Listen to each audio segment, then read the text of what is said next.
Religion has many victims, and these are the stories of how they survived.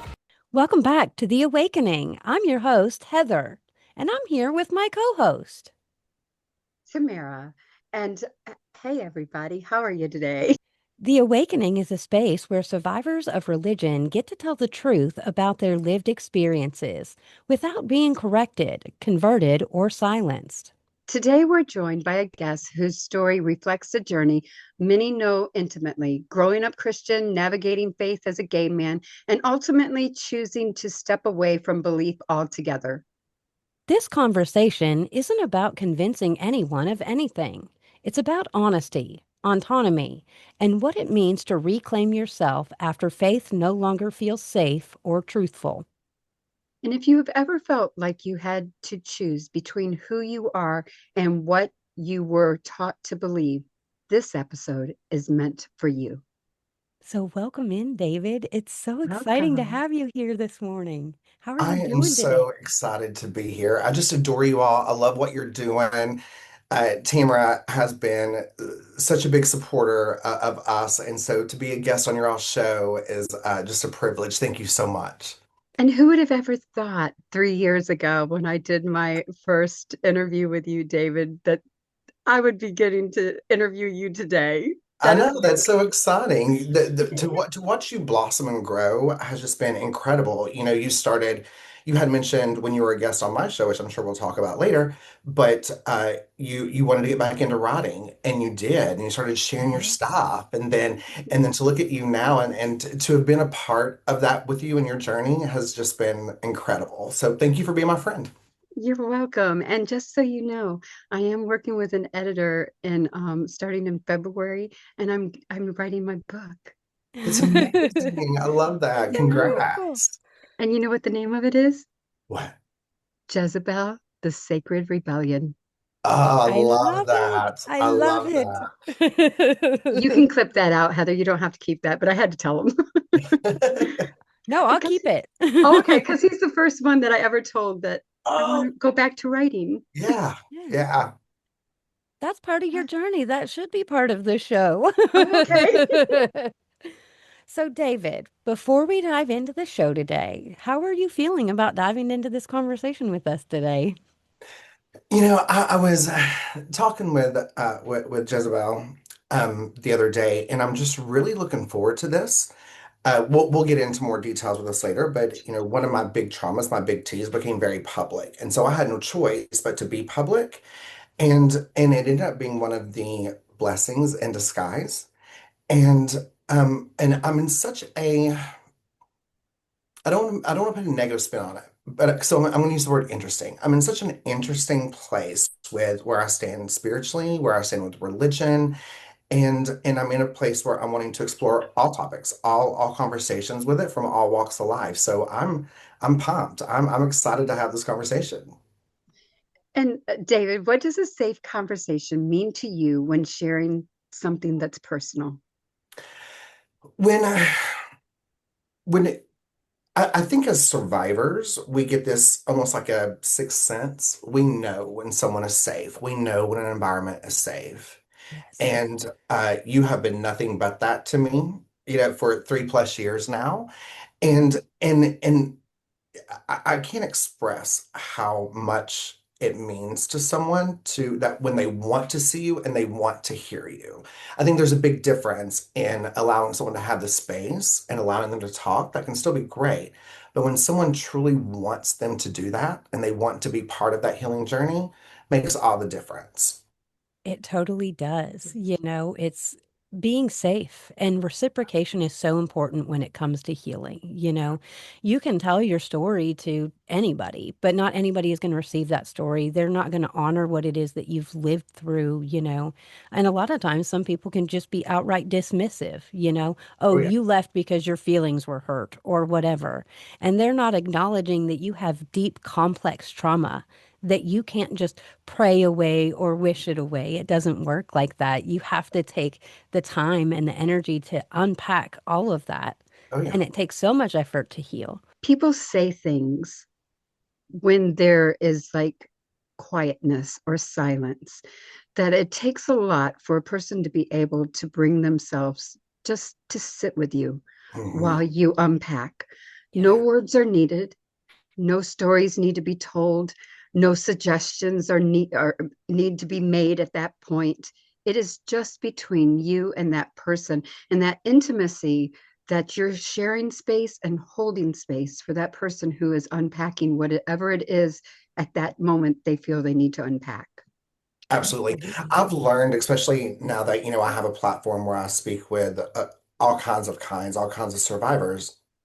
I've learned to ask them, what is it I can do for you? What is it you need me to do right now? Do you want me to give you advice? Do you want me to give you feedback? Do you want me to just sit in silence with you? Do you want me to just be that ear and not give you advice or an opinion? Like what is it that you want? And Yeah. I found that when someone gave that gift to me, the way that I felt so empowered and in control, I was like, oh, this is something I'm going to take with me when I talk with other people. Because Hmm. it's so powerful. Sometimes the person that you're with, that you know is safe, to be able just to sit in silence Yeah, yeah, is probably the most powerful thing that can happen for yeah. somebody learning or speaking for the first time, or unpacking those things that they haven't been able to take out of their head and say out loud. Absolutely. I talk about toxic positivity a lot and how much that bothers me. And I want to be transparent that I believe that everyone has the best of intent when doing it. We want to fill that silence, right? That the Yeah. Right. silence becomes deafening. And we think that if someone's coming to us emotional, if we don't have something to say, we've got to spit something out. And so we do those whole, well, God has a plan, or, and all that to me Hmm. is just toxic positivity. And so I've tried to learn how to not do the toxic positivity and to not have to feel as if I need to feel silence. Yes, or feel like you are responsible for Right. fixing whatever they're facing. Because I think a lot of the times we end up, being toxically positive because we want to make the situation better. Yeah. But what we end up doing is taking away from their experience when we do that. It's like you're not allowing them to fully feel what it is that they're feeling in that moment because Yeah. you're wanting to bypass that with your own positivity. And they're like, I don't want to be freaking positive right now. Right, This right. is absolutely wretched. And Exactly. the other thing I think is really important is that you can't go around it. You can't bypass your Yes. journey and your healing. You can't skip parts. Yep. If you're going to heal, you have to go right Through through it. it. And Yeah. that means you have to face all that darkness and all that ugliness and all that scariness. Yeah. You must be able to do that in order to get where you want to go. Yeah, and I think that it's so hard to find where when it's time appropriate, right? Just because Hmm. I'm in a place of healing doesn't mean that I can do that at my 9 to 5. Like there Yep. has to be a time that I have to hit the pause button. Yep. And that was so insulting to me when I was like, well, no, every part of my life I'm allowed to be this. Well, sure. But there is a time and a place. There is, places where you can have these conversations and you can be the focus. But I found myself when I was deep into my trauma and trying to almost force myself to heal before I knew even Yeah. what healing meant, that I was finding myself very offended and insulted by things when the truth is the world isn't going to stop for my broken heart, and Exactly. Um, and if anyone knows me, that's one of my favorite Reba songs, so I had to throw out a Reba quote. But and to any of the viewers, her I love picture, I have a you. picture painted of her behind me, and so I'm pointing at that to anyone that's listening and not watching. But but that's also a hard pill to swallow, right? Like just Yeah. Yeah. because I'm in my trauma doesn't mean my mom's world has stopped completely. It doesn't mean the person next door, Yep. their world has stopped, just because mine is on hold or moving a little bit slower or whatever, however it is you describe it. And that I'm repeating myself at this point, but that was just a big freaking pill to swallow. Oh Yeah. yeah. And my trauma therapist told me this year, because doing EMDR, Mhm. and I looked at her and I was like, when will this get better? Yeah. And she looked at me and she said, maybe nobody has told you this. You will have the tools for the days that it's unbearable, that. but you will always be walking and healing. It's Yeah. not like there's a Yep. cure. It's not like there's a pill to take. It's not like you're going to wake Always. up tomorrow and feel fine and just be like, the world's wonderful. You're Yeah. just going to be able to get the tools in your toolbox. And that was so hard because all these years, David, I thought I was going to be healed. Yeah. And I Yeah. didn't realize that healing was just learning how to reteach myself Yeah. to stop and calm down and pause. Yeah. But that Yeah. doesn't mean it's going to take it away. Absolutely. I used to try to use the word cured, and Yeah. I Yeah. don't that word is not a part of my vocabulary anymore. No. And I would even get upset with the word fixed, right? Like I would keep Yeah. thinking, like, what is it going to take to fix me? Well, that means I'm broken. And I would Right. get Yep. offended by that, you know? And then when I realized that the people, you all being here right now, would not have happened if it wasn't for my trauma. I was never going to be a Yeah. podcaster. I was never going to be, Mm-mm. down the road I'm on. And all the most amazing people I have in my life right now are because of the road that I was put on, and Yep. I chose to drive the car, right? Yep. What's so crazy now is if I had the choice, I wouldn't take away what happened to me. Yeah. No. And And I say this all the who thought we time. would ever say that, you know? Right. Exactly. There's a song out by Citizen Soldiers, and I was at a woman's protest last year, and it came on, and it was "Thank you for hating me." Mm, And as I stood there in front of the state capitol of Michigan with thousands of women, I just dropped to my knees and started sobbing because if somebody didn't hate me, if they didn't push me, if they didn't shun me, if they didn't turn their back on Yeah. me, I would never be at a women's Yeah. conference protesting the yeah, rights for women. I would never be standing as an ally for the LGBTQIA. I would never be even thinking about walking side by side with marginal Yep. communities. If someone in my past, now that's about 200 people, right? But if they didn't hate me and they Yeah. didn't shun me and they didn't ignore me and put me somewhere else, I yeah, would never be here today. So it was like the first time I got an aha moment. It's like, yeah. Yeah. not thank you for like actually doing that, but look at what I've been able to do because you did it, Mm, Yes. you know? that. Yes. That is Yes. so powerful. So let's get into the hard stuff, David. Oh, So, can you share your story in your own words, especially the experiences that changed how you saw religion and Christianity and how things were for you when you were coming up? What did that look like? Yeah, I'll be happy to give the Cliff Notes. But I do want to tell you both that I'm an absolute open book, so feel free to ask any questions.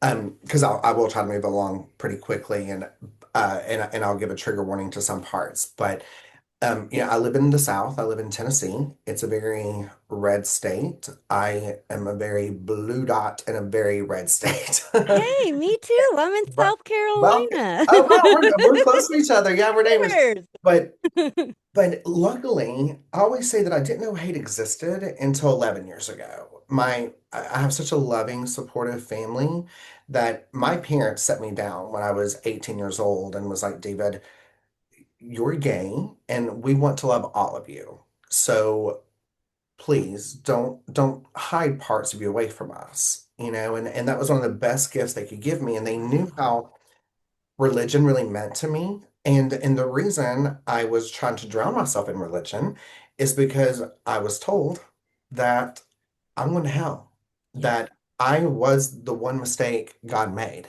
and or the devil was able to get a big power control over me, and I'm too weak to fight it, and I'm damned to hell. And this was also happening uh, I was born in the 80s. This was like late 80s, early 90s when AIDS was a Yep. real big thing, right? mm, And so my church had a youth meeting where they brought in a counselor that told us children that if we've done anything with the same sex, that we have AIDS. So I'm 11 years old thinking, and Wow. I kissed a boy, and so I think I have AIDS. Oh my And gosh. yeah, and so of course I really start drowning myself into religion and wanting to pray the gay away. And why was it not working? What was so Yeah. wrong with me? Like, why wouldn't God just listen to me, and give me the one thing?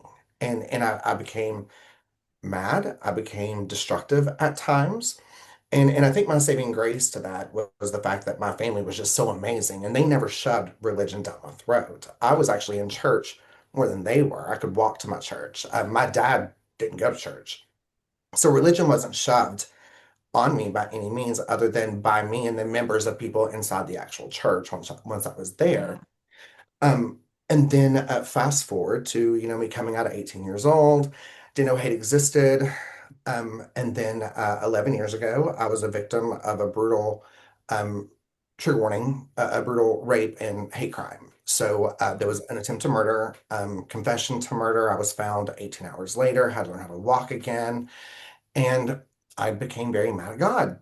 Again, Yeah. I was like, I gave my life to you. And I became very mad because people want to say, well, God has a plan and you're here for a reason.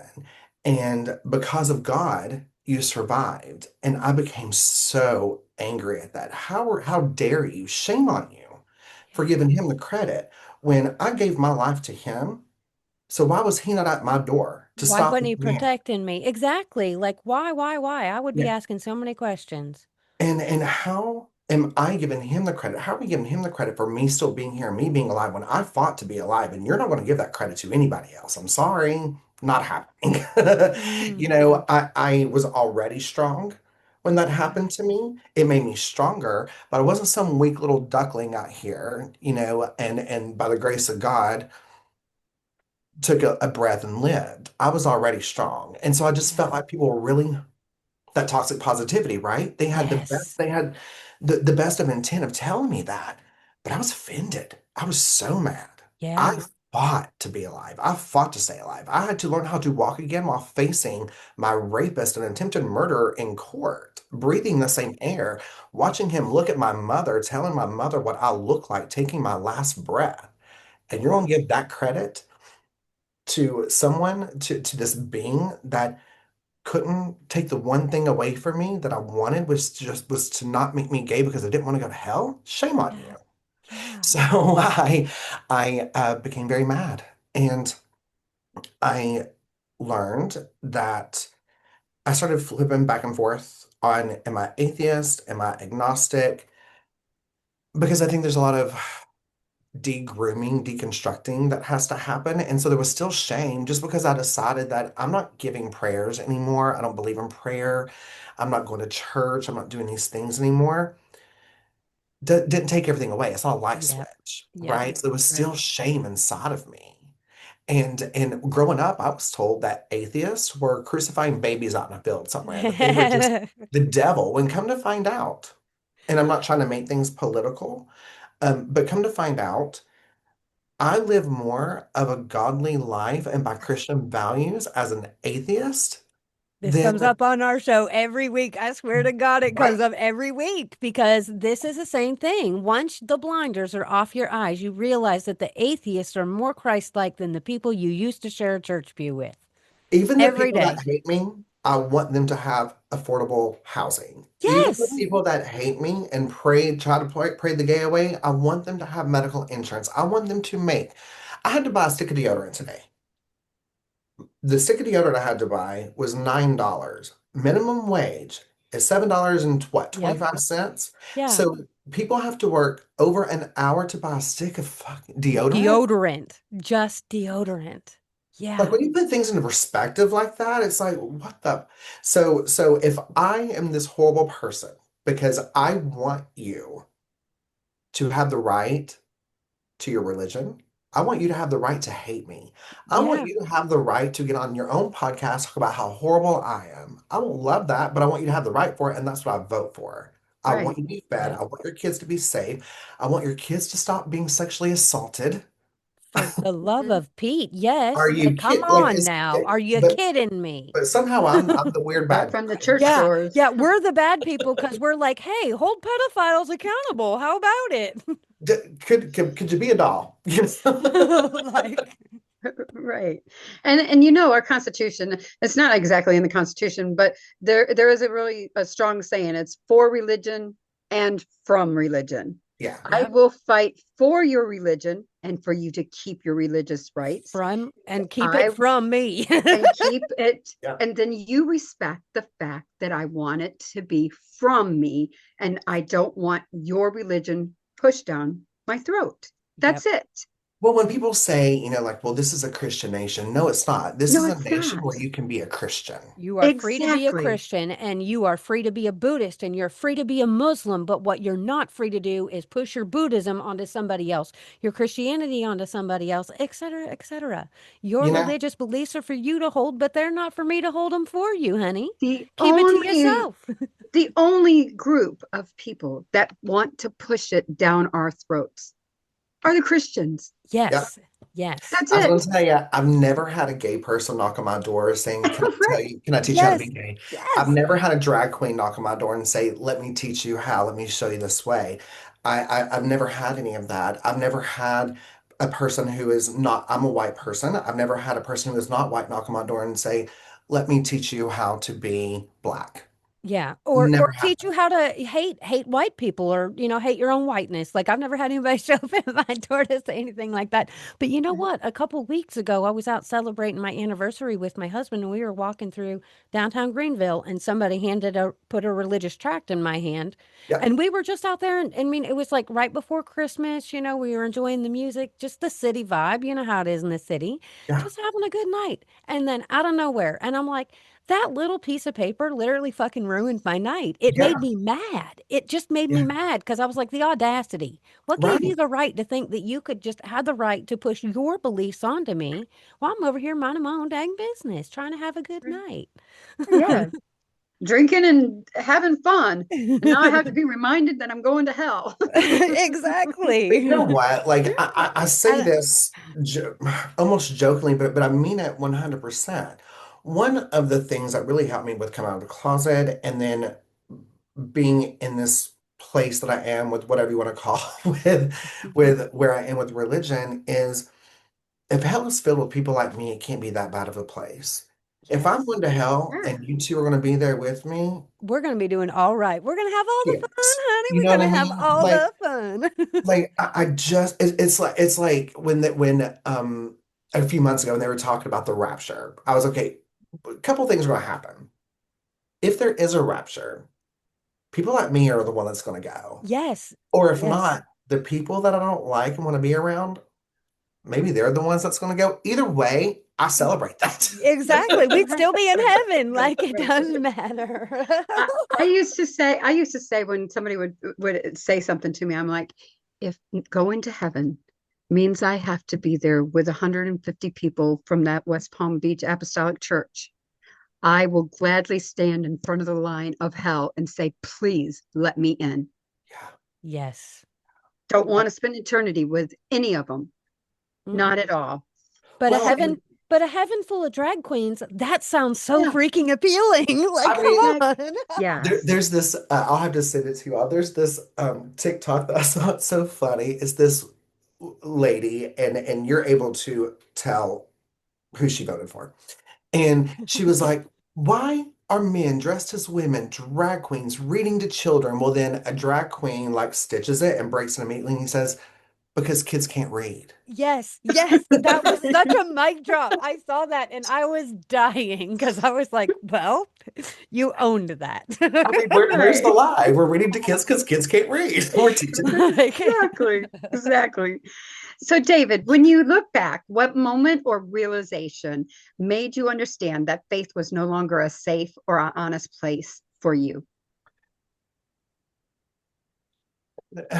There's so many things that happened that I didn't even know how to associate it or connect it to that at the time until that one day when there was a bit of a break. And I was like, oh, it's like, when you're watching like a TV show and it just has these flashes of the things that happen for your life, and I just hear all these things. I'm like, oh, gross, and and the best way for me to describe it is religion has always to me been used as a weapon. It's been used to fear, it's been used to control, it's been used to get my Mhm. money. For example, my grandparents have made a very lovely life for themselves. And the preacher at one of the churches said they called my grandparents out because my grandparents had more bathrooms in their house than he had in his that the church was paying for. And we were like, "What? We go to work every day. Like, we bought this." You know Mhm. what I mean? And so like that was one of those things that flashed at me, you Mhm. know, and just how if they can fear us, if they can control us, it's a complete weapon. And then when I really started digging into like, am I atheist? What does that mean? I came across things where like I've had no preacher ever tell me that the Bible clearly states to read the Bible and pray in private. Yeah. And like I did not know that until like 2 years ago. Yeah. Mhm. Like all these things that we were told that, this is what a good Christian does, this is what's supposed to happen. And I'm like, Yes. what? So no wonder the preacher has never, my preachers have never asked me to read and study the Bible on my own. I was to Yes. pray without them and let them tell me what the Bible said, and then I go pray about that. And I Mhm. found that very interesting. Pray without ceasing. Yes. You never stop praying. And if you question the Bible, then you need to go back to the altar and pray for understanding. Yeah. And that whole scripture you were just talking about the whole pray in secret thing, I have talked about that a lot on social media. And the reason I have is because it's one of those things. I was part of the church for 36 years.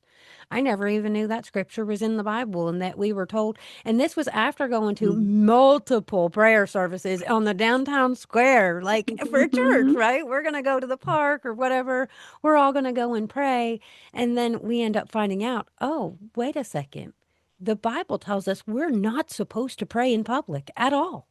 And Like, could you imagine? I had a gentleman, and I felt bad because I guess I prejudged, but I had a man come up to me at I think it was like a Walmart or something, like I was shopping, and he started a conversation with me, and then he was like, would you mind if we prayed?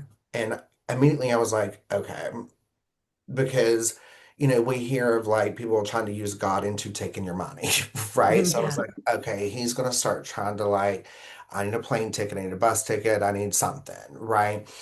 And I want to help people, but just be honest with me and tell me that you're hungry or thirsty. Don't try to bring God into it to tell, because if you bring God into it to tell me that you're a good person, it makes me think that, well, you're not a safe place for me.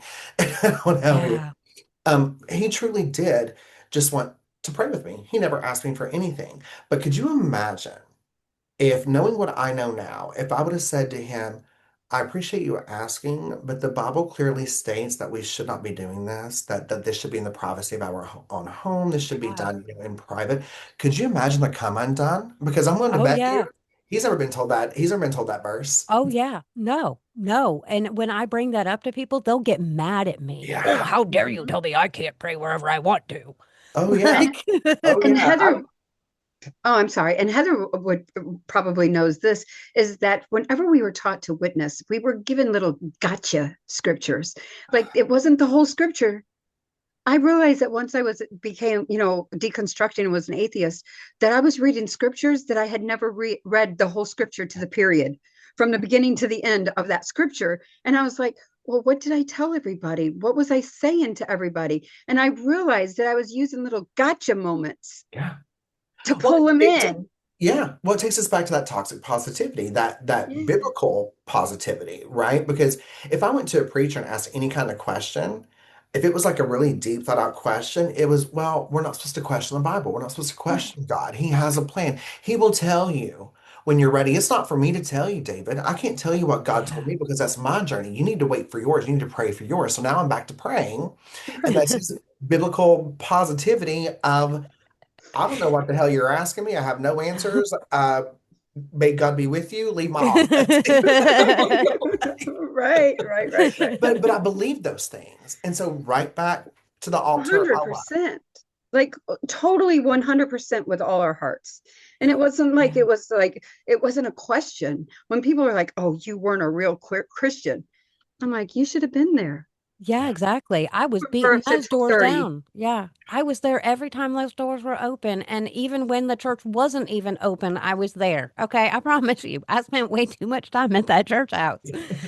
And I Right. didn't get out of it what I put into it. That's for dang sure. Oh, 100. Exactly. So, you mentioned on your journey that you had more outsiders than family helping you along. So, what role did community or the lack of it play in your deconstruction? Um, so my immediate family has always been great. My distant family, who like great aunts and uncles, who were preacher's wife, kids of, they played a big role in me being a part of church, Yeah. and they played a big role in me wanting to get the hell out of church.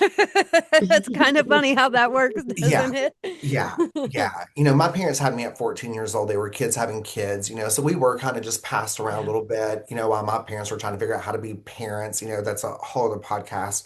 But I just they knew how to make me feel less than. They knew how Yeah. to make me feel. They were the ones that stood up for the person to come and tell me that I had AIDS. They were the ones that set all that up, and so when I started getting into the bartending restaurant industry when I was like 19, 20 years old, and was, accepting myself and letting people know that I was getting like, not that I could have ever hit it anyways, but being comfortable with it, Yeah. but making friends of all walks of life, because when you go to a restaurant, you have gay, black, straight, Yeah. trans, you have, Everybody. Yep. everyone. And it just became my community, my group of people just became a coat of many colors.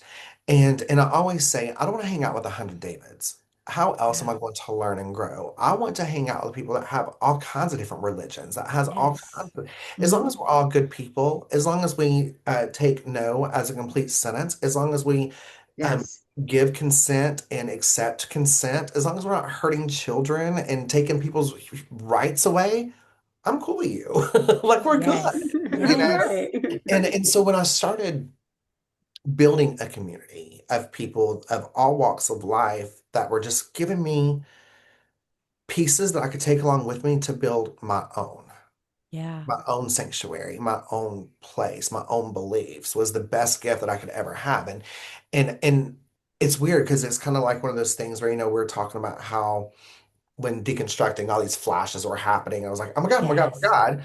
Well, looking back on things now, I'm like, I did not realize the gifts that were being given to me when they were being given. Yes. Hmm. So Yes. it was another flash, that Mm-hmm. was, but it was a good one. Yeah. What does it feel like when the same belief system that claims love is used to justify harm? You know, I might be triggered now, but in a way that I'm okay, but I'm probably going on a tangent because again, we go into that fear mongering, right? Like when we have, I was watching the news. When I say news, it was a TikTok, but it was a reliable source.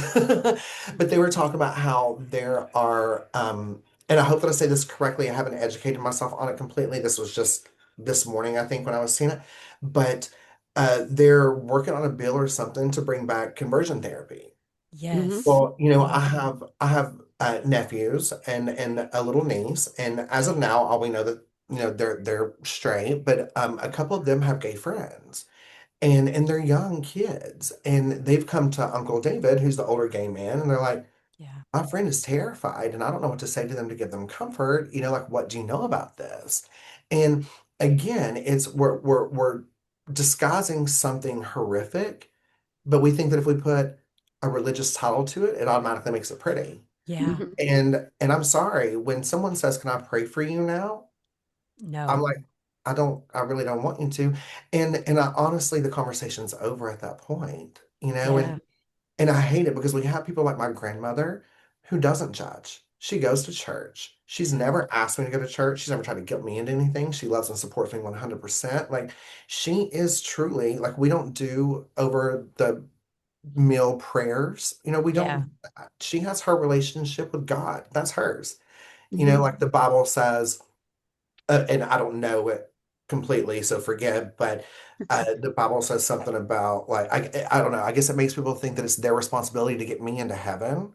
But Mhm. it tells us Like, that we're to work out our own salvation with fear and trembling. That means I am to worry about myself. I'm not to worry about you and your salvation. That's my yeah. responsibility to worry about me. If I was at a gate and I'm sorry, if heaven is as beautiful as it sounds, there has to be gay people there. Come on, you know?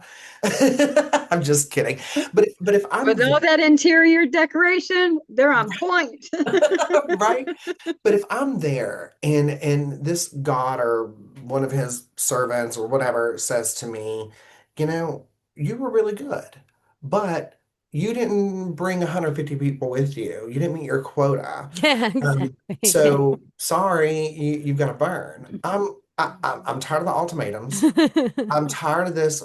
He's honestly, this God that Christianity has painted to me is a narcissist. Yes, he's a And I don't narcissistic abuser. He is and I serve don't me love or that. else. Do what I say or else. Yeah. Honor me or else. Protect this man or else. And it's always men that we're propping up. It's never the women, right? It's always men, men, men. And women small, small, small. Every time. Well, not for me. As for me and Not my for me. house, we do not serve that Lord.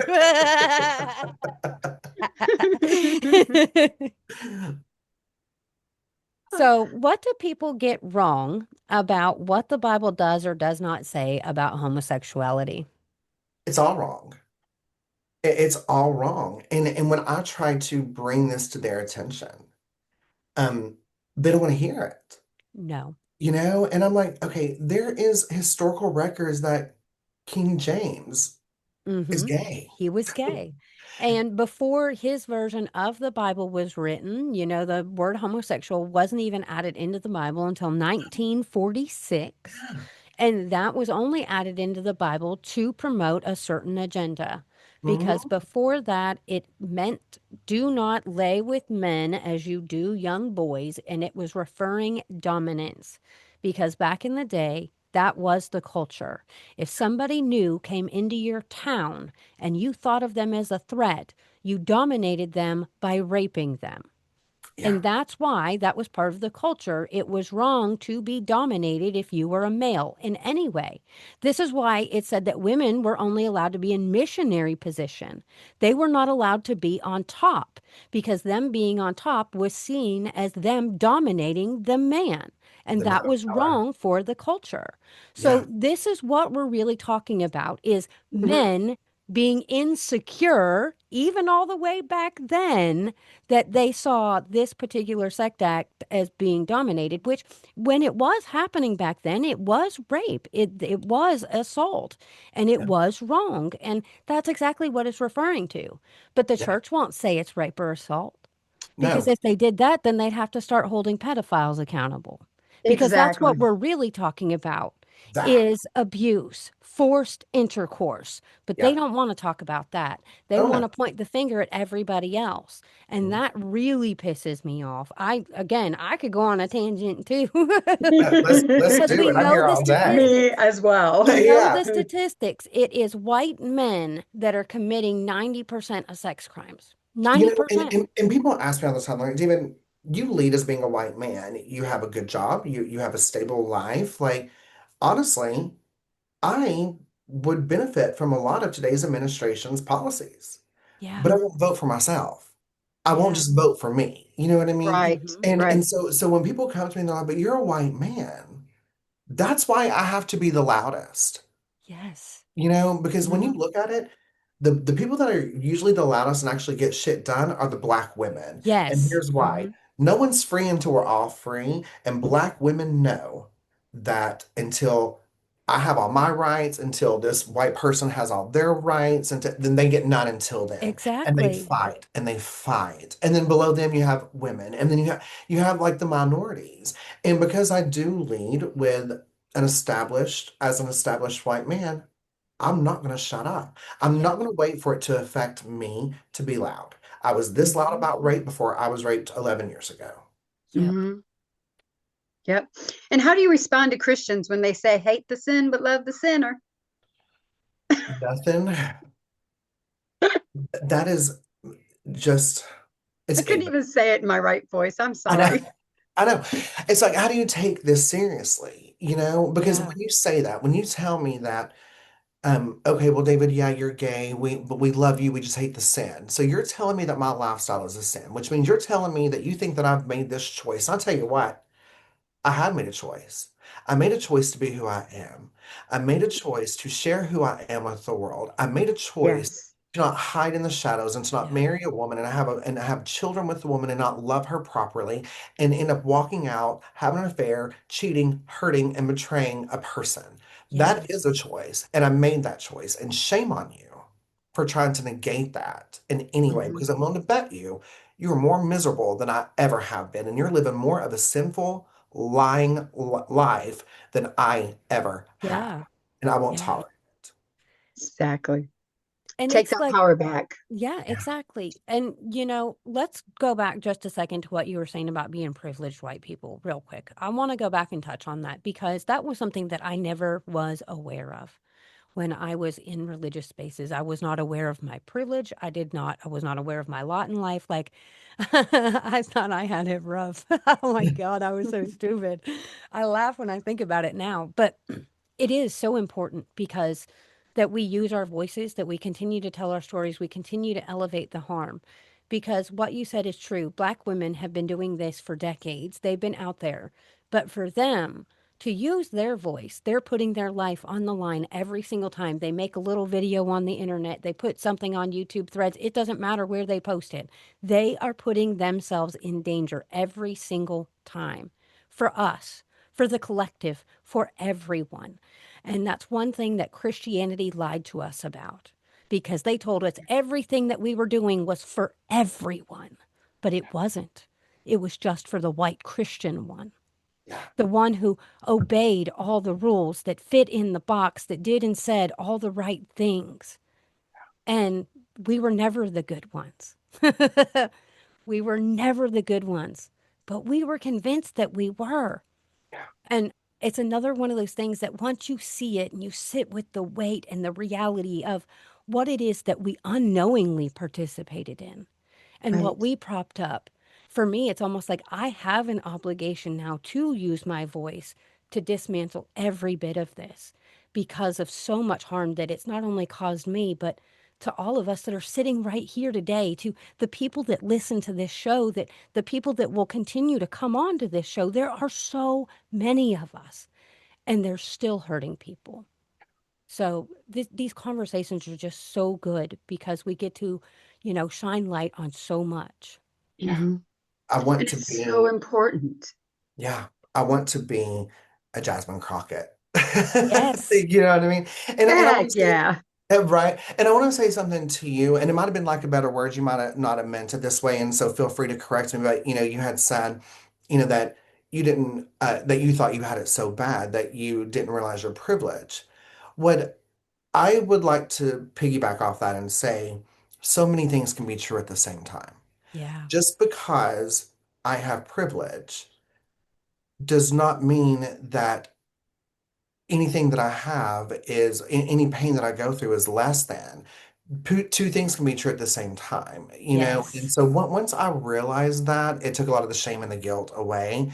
And one of the crutches that I've used that has been part of the empowerment is sometimes there's been situations where I've looked at how could this have been worse? And sometimes the answer is if I was a minority of a different kind. Oh, It yeah. could have been worse. Yep. And so then I'm like, okay, well, that is a little bit of my privilege. So now what can I do? What can I do with a little bit of my privilege that's going to help heal what I have without minimizing what I've had, but also realizing that some people did have a Yep. different type of black eye.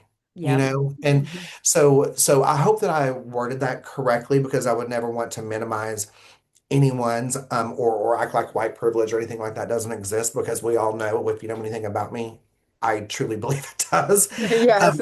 But again, repeating myself, but I think it's important to say that so many things can be true at the same time. And when I started realizing that instead of boxing everything into this black and white corner, it really it was a really nice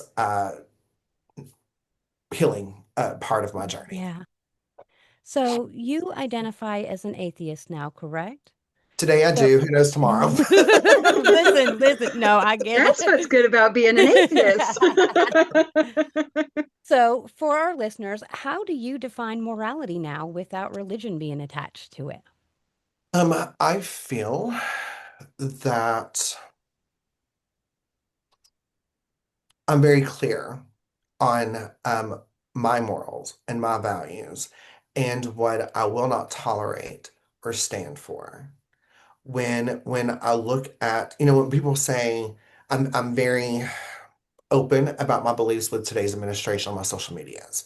Yes. When people want to say, why are you making it about politics? It's not about politics anymore, baby. It's morals Yep. and values. Yes. If Yep. you tell me that you're fine putting people in a cage surrounded by alligators and you're going to that place and buying merch and taking a picture in front of it, putting on Facebook, shame on you. I want nothing to do with you. Nothing. If you Yep. tell me that if my niece gets sexually assaulted and impregnated at 12 years old, that we have no rights or claim over her body and that she should raise the child of her rapist. And but yet if it happens to you when you have an affair on your wife and she gets knocked up, you're gonna fly her to the next blue state to get it Uh-huh. taken care of. Shame on you. I'm not doing it. Or Yep. out of the country.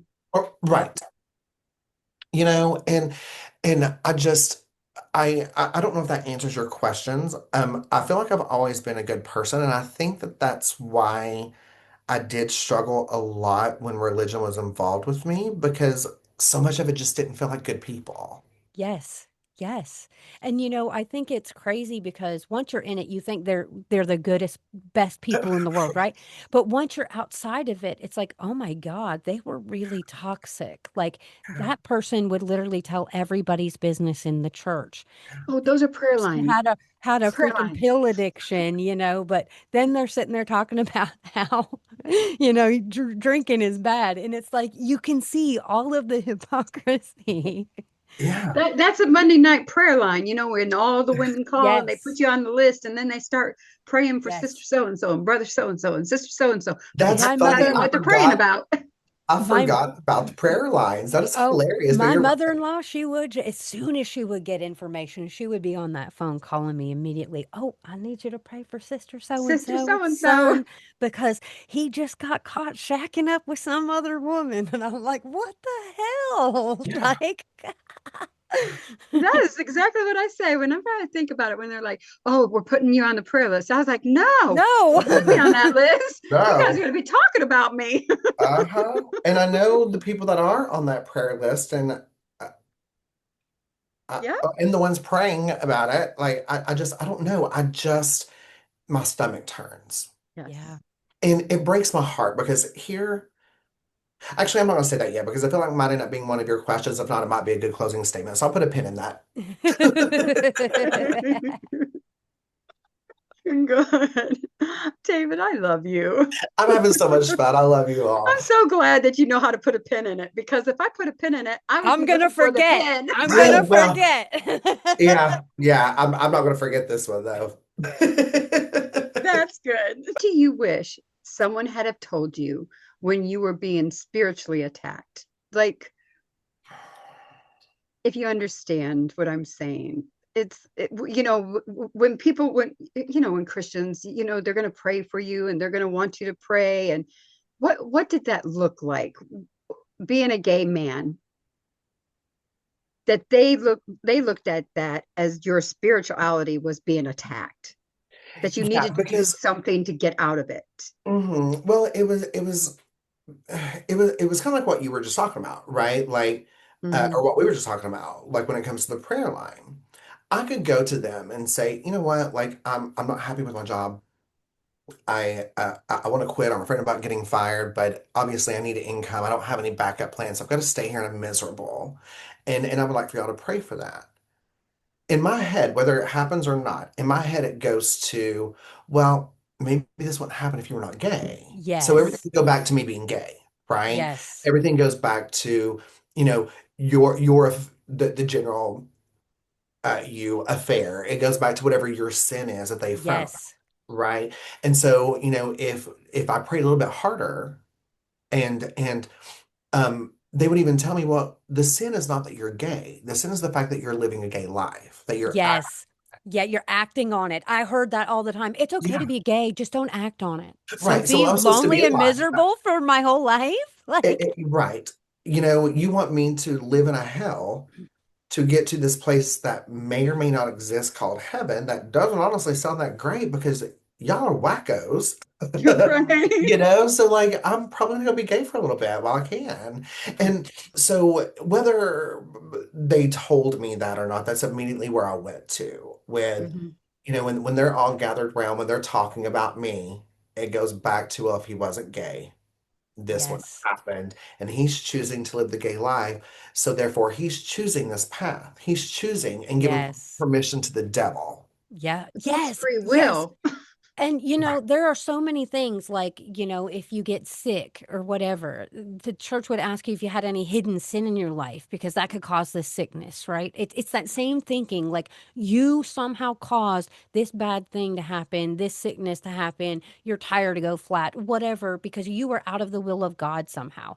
And that is mental and emotional trauma. Like they're mentally manipulating Do you. you It is so know? horrific. I You're can't. 100% correct. And I almost forgot about this until you said that. But do you know how many times I would be sick? And I used to get migraines really bad from this car accident that I was in. And I would try to fight it the best I could to the point of times I would collapse and Yeah. I had to be rushed to the emergency room because I was afraid to let someone know I was sick because that meant I had AIDS. Oh, And it was wow. associated with AIDS. This was after, I was pretty Yeah. much told that if you've kissed a boy, you have AIDS. So I was Oh, afraid to tell someone that I had a headache because that means I'm sick and dying. They're not going to want to touch me. They're not going to want me in their house. So I went through this very, like, sometimes I wonder how I survived. yeah. I'm not I giving the know. credit to God, I'll tell you that. But, but, but, I mean, for me to be, 10, 11, 12, however old I was at the time, and one of the what was that I had my appendix was bursting, Yeah. and I was minutes from dying, and I was afraid to tell someone that until I passed out, until I fell down, because Wow. they were going to associate that with AIDS. That is so tragic. Like, Yeah, I am so sorry. That is so horrific. it's But awful. it is true. I was raised in the church that if you're sick, you've sinned. Yeah. And Yeah, a lot of our sister churches did not believe in doctors. They had midwives that delivered babies. And yeah, I never forget to go into one of the churches and walking outside. You know how in the South they have the cemetery right next to the church? yeah. How many 15, 16, and 17-year-old women were buried? And then right next to them was their babies. There is no reason why in 2025 that you're doing home births because you don't believe in doctors. And then you're not allowing medical attention to come to that person when you know that it's above and beyond your capabilities of helping her. But that graveyard was full of women and babies. And as a young girl, I remember like getting chills, like, oh, but then it was like, well, that was God's choice, that was God's will, that's what God wanted. And I just never could come to terms with how could the God I serve actually want this. Yeah. So yeah, I get that. If you're sick, you've sinned. Confess yourself, confess your sins to the church. It's not enough for you just to pray about it. And if you're sick, you're sinned. You had to Mm-hmm. get up and You have tell to get up everybody and tell what your everybody. sin was. Well, and I feel like that it was mostly targeted to the minority base, and especially to women. Because if a man goes and says, I had sex 3 times this weekend, or I cheated on my wife, or whatever, we're all high-fiving each Oh, other, yeah. right? If a Yep. woman does it, she gets a scarlet letter. Mm-hmm.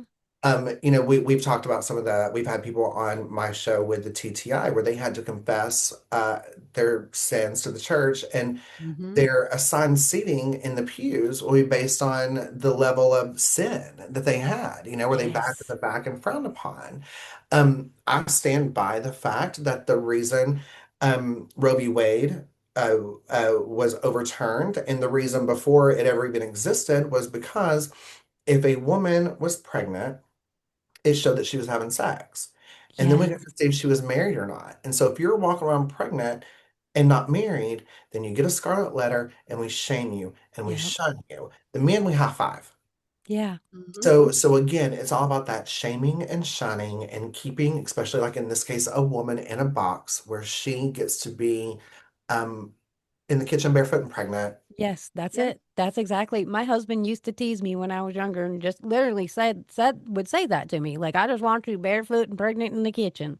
But But it Yeah. was that's what we were okay. raised on. Like, we were raised on that. That's what my role was. Like, That was that a was love supposed to be. talk. Yeah, like That was If how to that's get you in the bedroom and now later. I'm if teaching that's the my daughter to foreplay, be I don't a want feral feminist. It's like, no fucking way you're gonna stick me in that kitchen. it. Nope. Nope. I've ordered DoorDash twice today already. It's not even dinner time.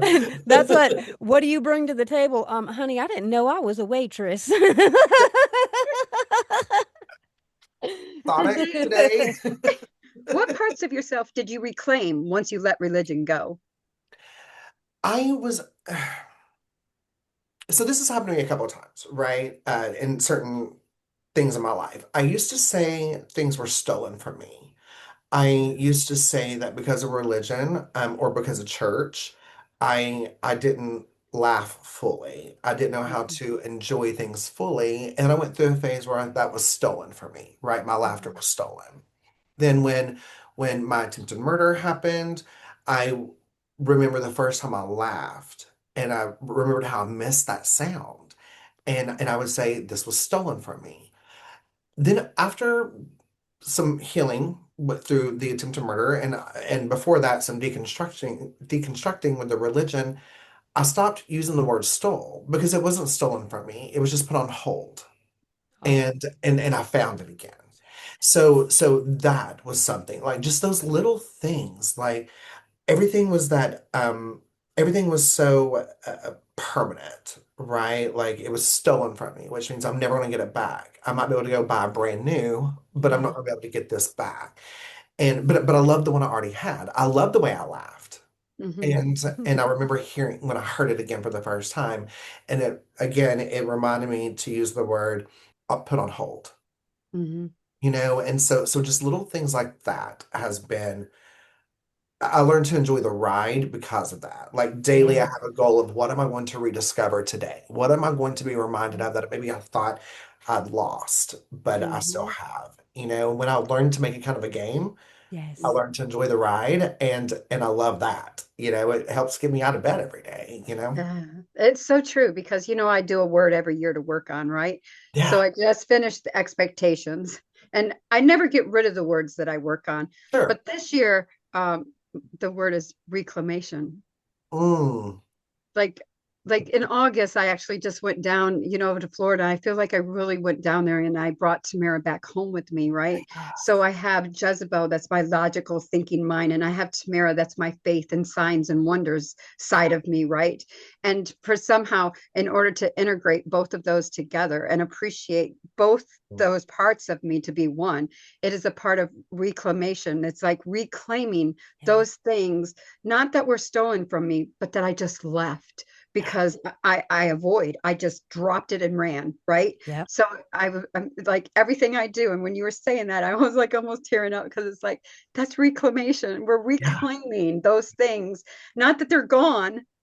They've always been there. They just kind of Yes. like have been sitting there waiting for us to go back and pick them up. Yep.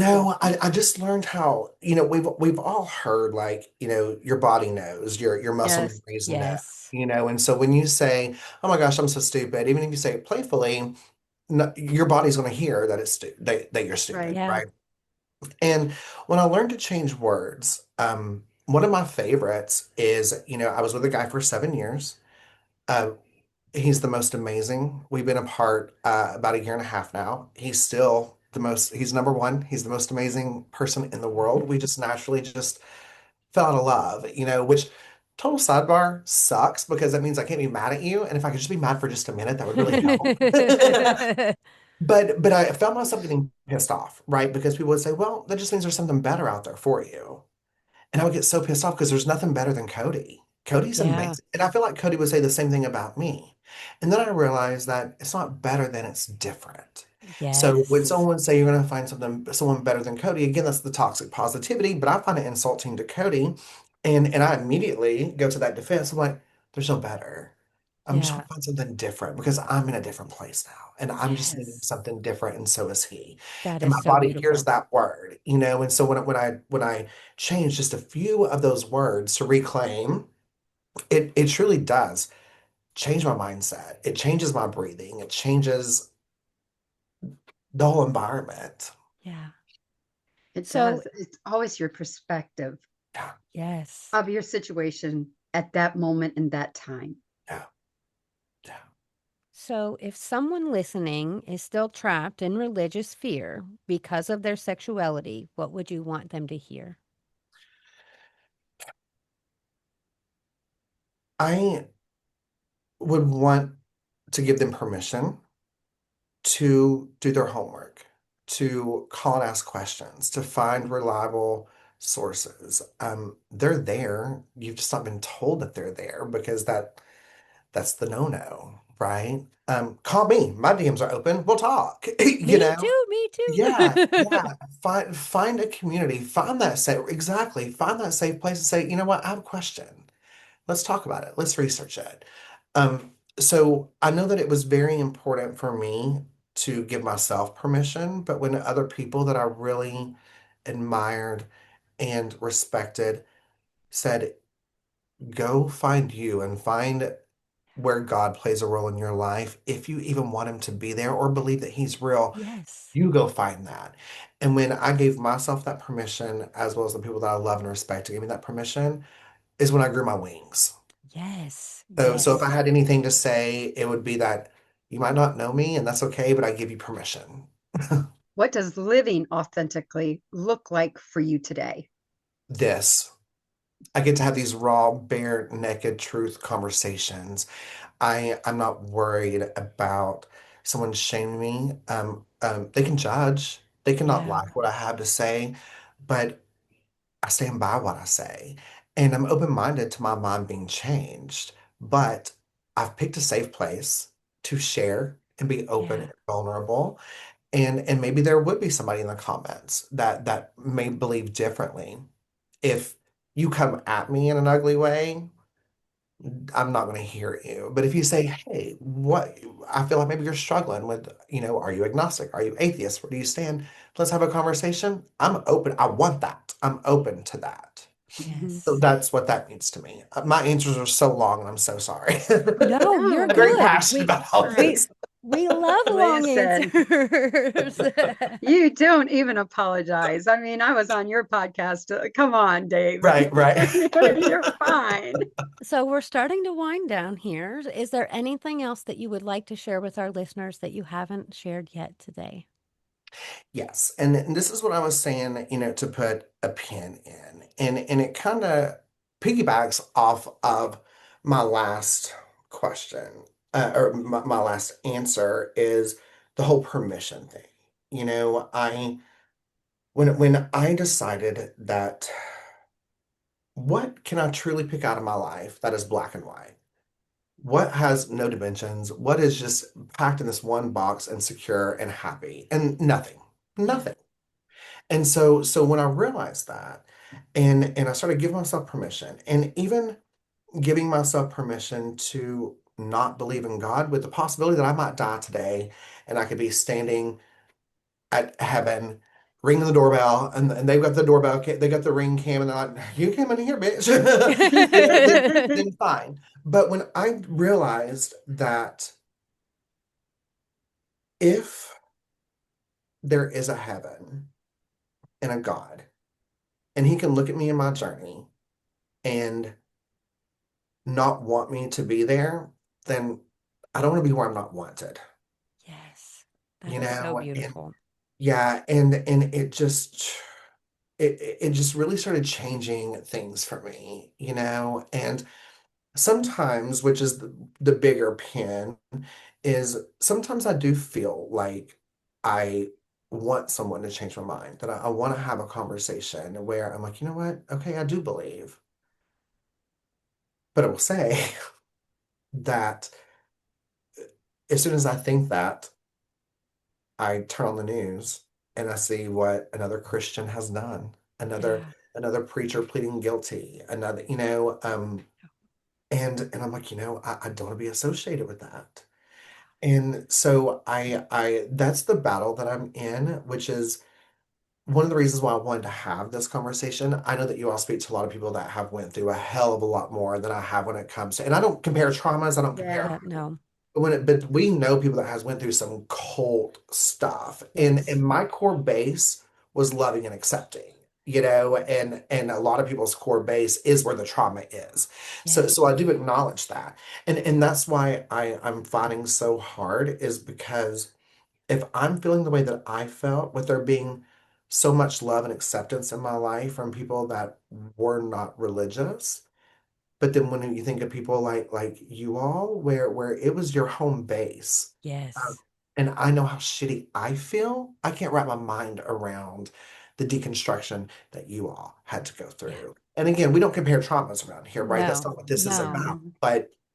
But again, we recognize things. I Mhm. had a loving mom and dad and stepmom and stepdad and siblings that none of that shit mattered. I had an Yeah. escape from it, Yeah. Right. And and some and of that and us, we yeah, had to not only escape our church, but we had to escape our family too. yeah, And that's Yeah. hard. Like that's yeah. a lot to I sit with can't, because you have to yeah, walk away from it all, you I know? can't wrap my Yeah. mind around it. And so that Yeah. was a point that I wanted, Yeah. to make, that I do recognize, which is another reason why I'm always going to be an ally. And that's why I want to be loud, and where I recognize my privilege. I can't say this is white privilege, but I Yes. recognize my privilege in what I've had, and why I want to be an ally, Hmm. Yeah. for especially for this community when it comes to this. Yeah. Because David, I can say this. On the when I went down to Florida and I was sitting there with my brothers, and only two of them out of the five would even talk with me, and he looked at me and he said, "You will always be my sister, but we will never be friends." It was it was okay at the moment when he was saying that, right? But I have to tell you, it took me like 3 months to get over that feeling of, God, we were like, I was the oldest sister. He was my baby brother on my hip. I did everything with him. And for that realization to actually sink in, that they make that divide right Yeah. there in the sand, Yep. was something that I wasn't ready for in my deconstructing journey.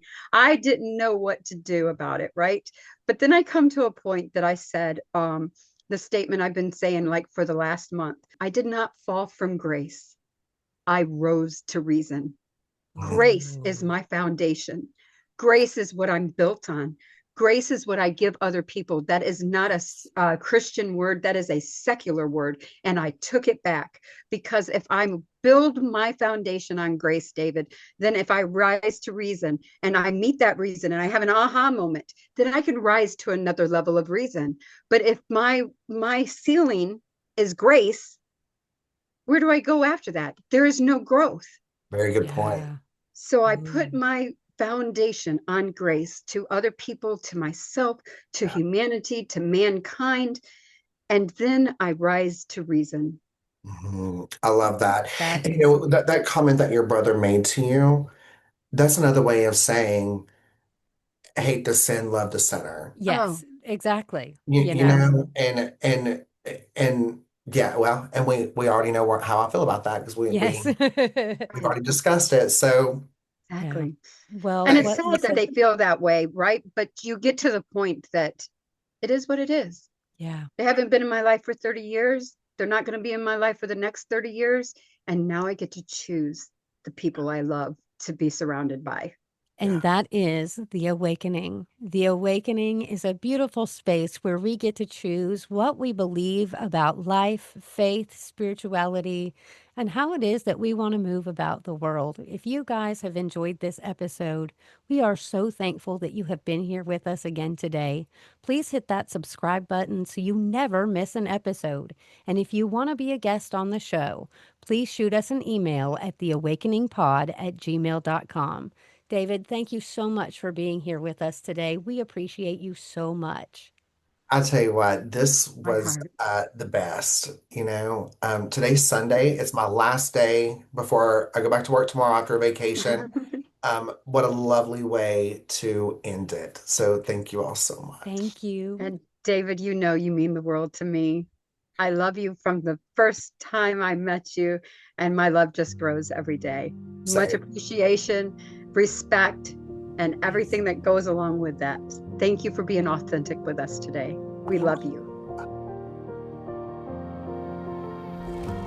If I drown, would you pull me back to you? If I drown. The preceding podcast is solely owned by the host or hosts and is distributed by Big Media LLC. Copyright 2026.